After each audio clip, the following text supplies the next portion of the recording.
金沢大学高度モビリティ研究所副所長教授の菅沼直樹と申します。我々の研究グループですけれども、車の自動運転の研究をしておりまして、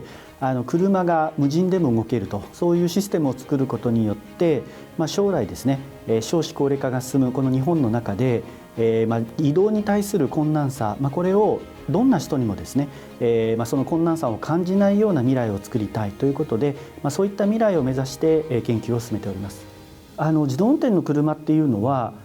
基本的にはロボットと似たようなものだというふうに思っていて、人間が運転する時何をしているのかというと、目で見てそれを考えてで判断して運転をするっていうことをやると思うんですけれども、それと同じように車にはたくさんのセンサーがついていまして、そのセンサーで周りの環境を認識してで自らどういうふうに動いたらいいのかというのを考えて、最終的にはハンドル、アクセル、ブレーキという人間が操作するのと同じことをですね、コンピューターが操作する、これが基本的な仕組みになっております。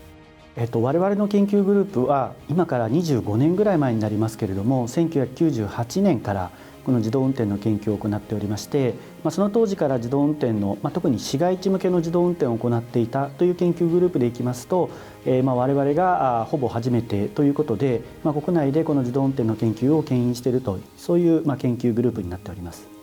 今の状態ですけれども、自動運転の車たくさんのセンサーがついておりまして、そのセンサーを使って街中の環境をきちっと認識すると、そういうところはきちっとできておりまして、その中で完全に自動で動けるような状態に徐々に近づいてはいるんですけれども、今手放しで動けるところ、それから少しまだ手放しで動けないところ、いろいろとあるんですが、おおむねほとんどの状況では手放しで動けると、そういう状況になっております。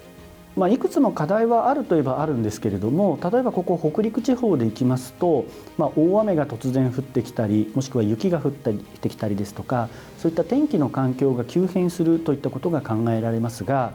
自動運転の車現状で行きますと、あまりにもその激しい天気の環境の中で行きますと、まだ正しく操作ができないという状態になっているので、そういったところはまだ少し残された課題としてあるかなというふうに思っています。基本的なコンセプトは移動に対する格差をなくしたいと、誰でも移動というのが自由に移動できて、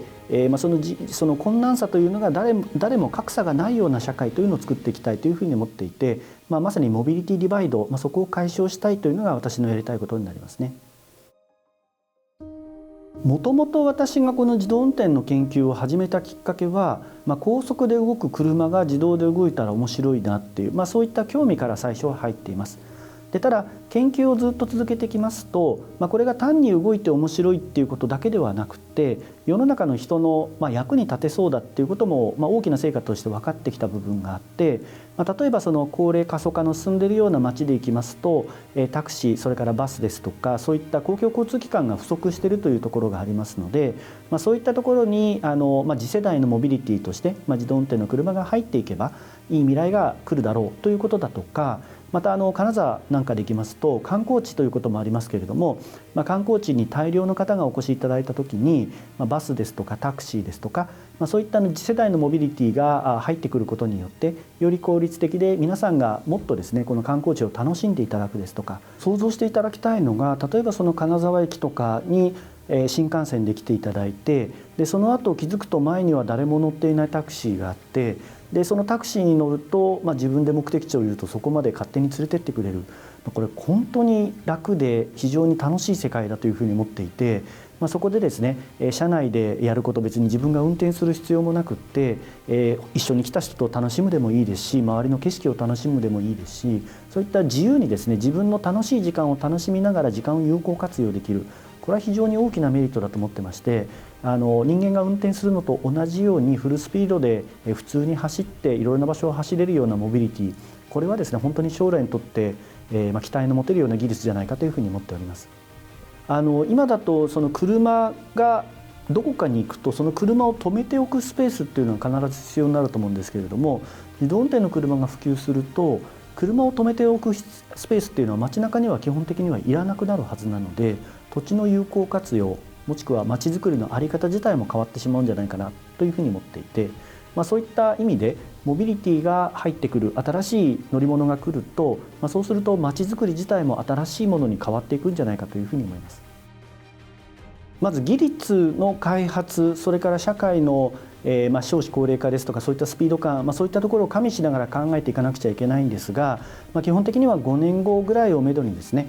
まずは限られたエリアの中で無人でも走れるようなものというのを入れていきながら、10年15年先にはですね、より広い範囲で自動運転が実現できるというような世界を作っていきたいなというふうに思っています。